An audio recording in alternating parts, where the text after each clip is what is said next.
Hello guys and welcome back to my channel. If you're new here, I'm William Herrera from Photography.ca. I'm a photographer and videographer based in Bradford, Ontario. Okay, so when I started my photography business last year, my main aim was to get a real estate projects. But the real estate photography industry is saturated with photographers offering free and too low prices. So I shifted into portraiture and video commercial.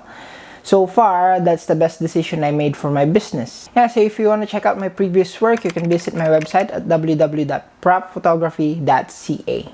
Okay, so in today's video, I'm going to share 11 things that I did when I started my photography business last year.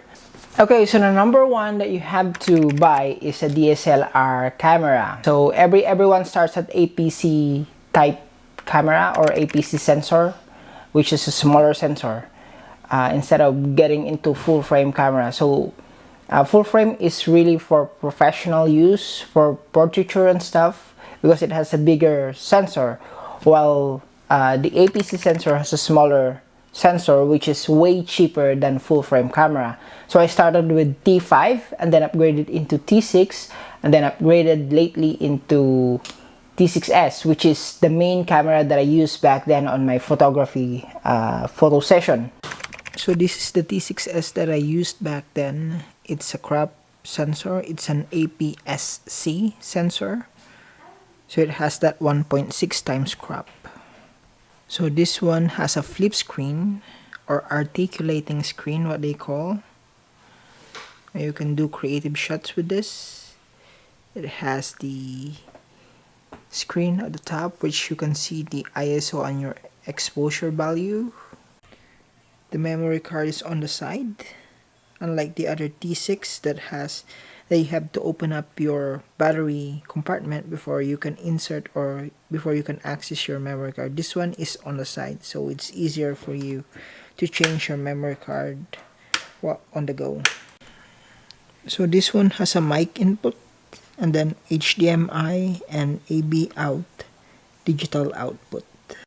So this one is more cheaper compared to the full frame camera that I have here. It has a touchscreen.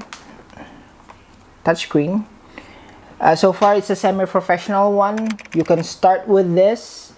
Well, I'm not recommending it because everyone is different, right? But this is the starting camera that I used for my semi-professional photo shoot back then. Then start with just the kit lens or get a prime lens, which is a nifty 50, and one zoom lens, which is 18 to 135 millimeter. That's the two mainly lenses that I use on my photography mini shoot or mini photo session.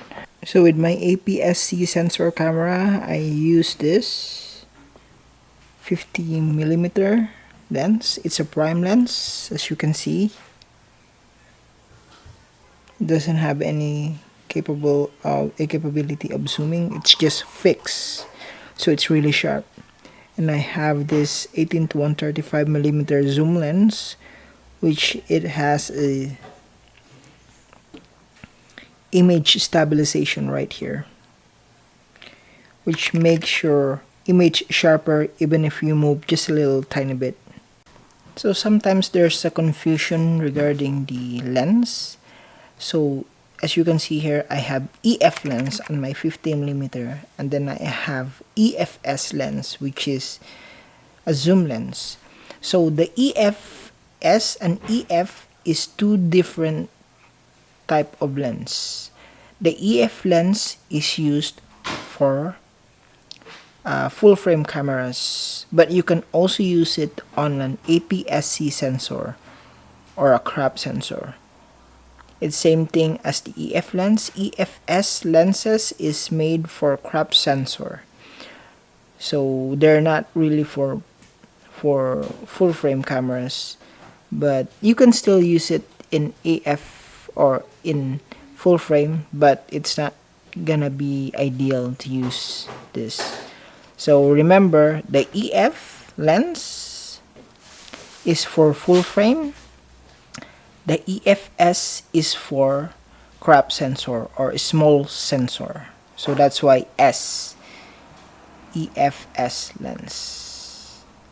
So 18 to 135 with image stabilization, and then nifty 50 with 1.8 aperture or f1.8, and that's a prime lens. That's really gonna make your image sharp compared to the zoom lens. But zoom lens, you have more versatility. You can you zoom in and you can zoom out.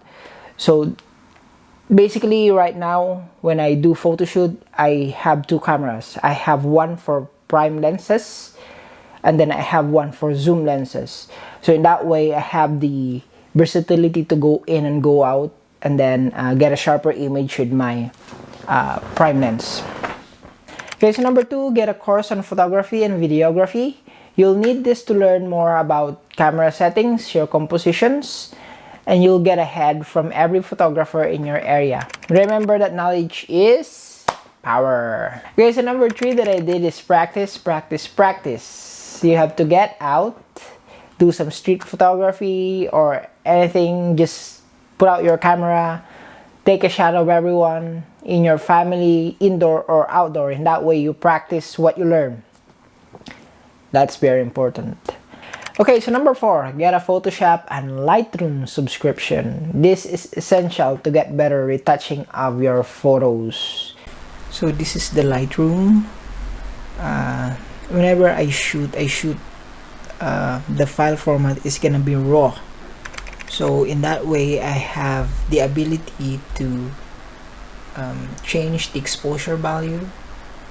See if this is from just out of the camera shot. Look at the difference. So that's the out of the camera shot. Now when I edit it with when I edit it with the Lightroom, see, go with that, I can change the value, the exposure, how dark I want it, the contrast, the highlights, shadows and stuff, white. So Lightroom is really essential when you're doing photography business. Photoshop is another one because you have to maybe take out some unnecessary items or backgrounds in the photos. Then you might have to use Photoshop for that. But Photoshop is a great way to manipulate your pictures, add some stuff. So I'm just gonna try and open up this with Photoshop. There you can add up some text and other stuff that you want to add. You can change the color of the font. So there's a lot of things that you can do with Photoshop and Lightroom. So I will recommend you to get a subscription of Lightroom and Photoshop. In that way you get professional looking pictures, and then you can send it to the customer and they will like it.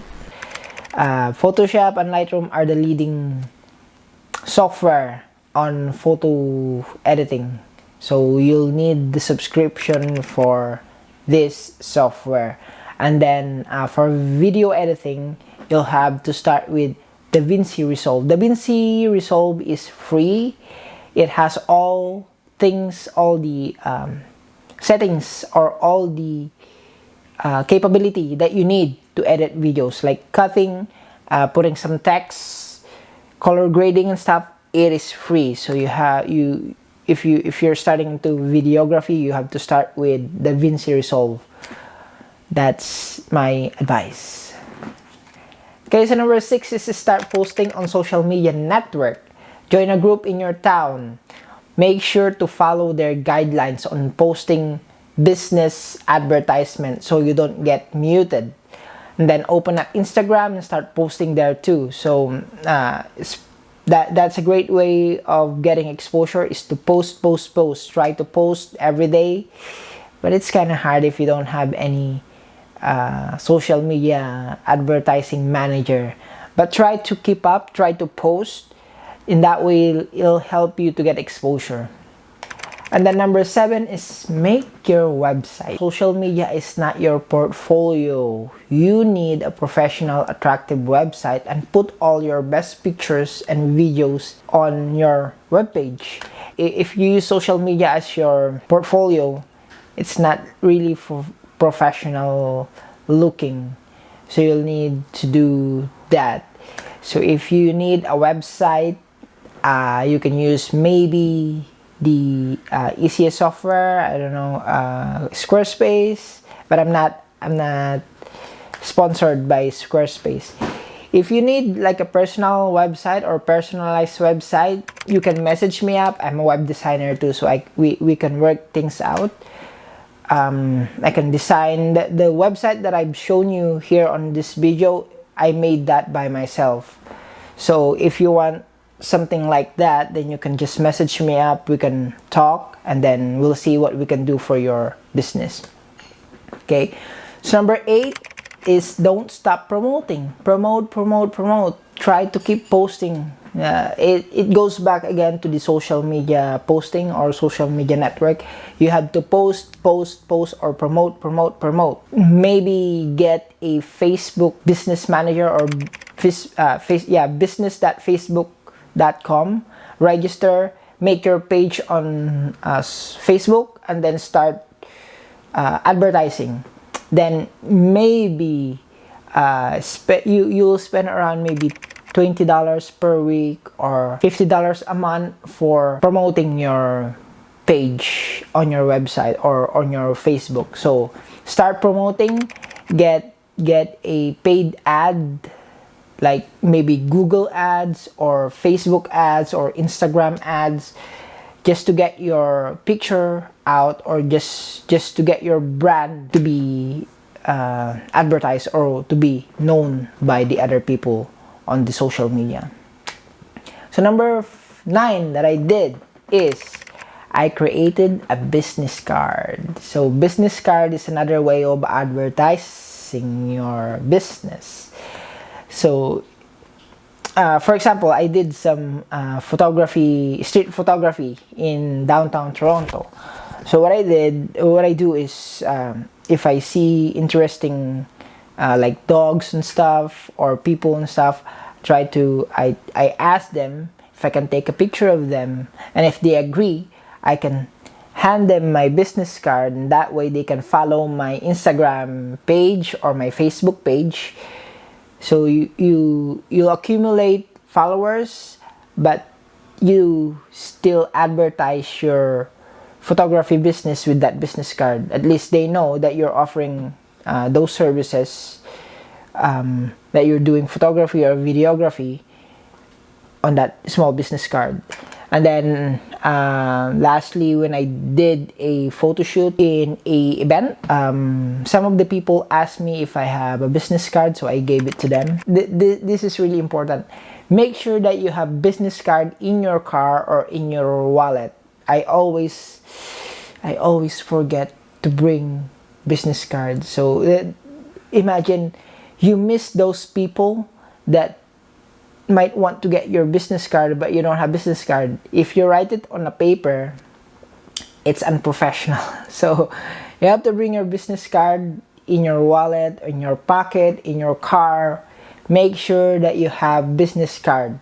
This is another important thing that you have to do when you're starting your business. Is number 10 is pricing your work right for the first time. Because if you price your work lower from the beginning, it's gonna be hard for you to raise up your price once you get better, or once everything is getting or like picking up. So you have to price your work right for the first time. If you want to charge 150, charge 150. Don't lower down your price. Compete with the other photographers. Even though some people want to get lower price, just stick with your price. Don't, if they want to get someone with a lower price, let them get someone. Because in that way, at least you're safe. You don't have to negotiate with the price. Stick with your price. That's it. That's my advice. Stick with your price. 150, that's it, mini sessions. So I price my mini sessions for 150 for 40 minutes, but they get 40 or 30 high resolution images. So that's my catch. Some of the photographers in this area, they offer 150, but they only give you 15 images. But my price is 150, you get 30 to 40 high resolution image, right? So kind of balance, but try that. Don't lower your price. That's it. Number 11 again is practice, practice, practice. You have to practice. Don't stop practice. Don't stop practicing. You might think that you know anything or everything, but not yet. You have to do the off-flash photography. You have to check out your composition again, recompose, try to view your previous pictures, see if what can you improve from your previous pictures. And then your lighting. Your lighting is another key to get better images. So use a flash. If you're a natural light photographer, then maybe it's time for you to upgrade to an off-flash photography, which is gonna level up your images again. In that way, you'll get ahead of your competition. Okay, so those are the 11 things I did when I started my photography business. And then number 12, I think I registered my business just this year.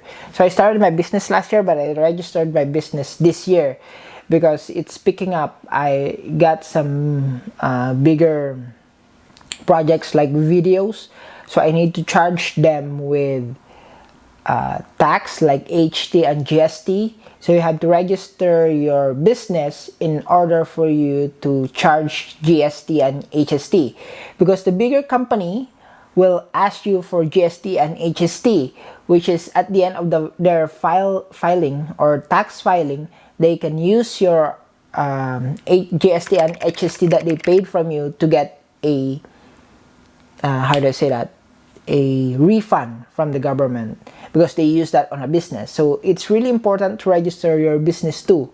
So that's the last thing that I did, is I did register my business, and then I registered for an GST and HST here in Canada. So there you go, guys, and hopefully this video helps you out. If so, please try to like and subscribe on my channel, because I'm still trying to grow my YouTube subscribers. So please subscribe and try to visit my website. I'll link the video description, or the link is on my video description, www.pravphotography.ca, and hope I inspired you to start your business with my tips.